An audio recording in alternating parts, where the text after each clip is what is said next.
மாபெரும் தலைவர் நரேந்திர மோடி அவர்களை குறை சொல்ல வேண்டும், குற்றம் சொல்ல வேண்டும் என்பதற்காகவே இப்பொழுது இன்னைக்கு கரூரிலே, கோயம்புத்தூர்லேயே ஒரு ஆர்ப்பாட்டம். இது இவ்வளவு விஷயத்தையும் மாற்றுறதுக்காக ஒரு மடை மாற்றுவதற்காக ஒரு ஆர்ப்பாட்டம். கோயம்புத்தூரில் மெட்ரோ ரயில் கொண்டு வரவில்லை, மத்திய அரசு நிராகரித்து விட்டது.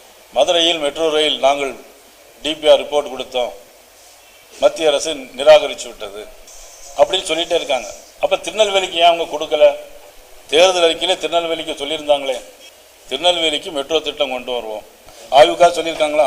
அப்போ திருநெல்வேலி மக்கள் மட்டும் என்ன புறக்கணிக்கப்பட்டவர்களா அல்லது திமுகவுக்கு ஓட்டு போடலையா?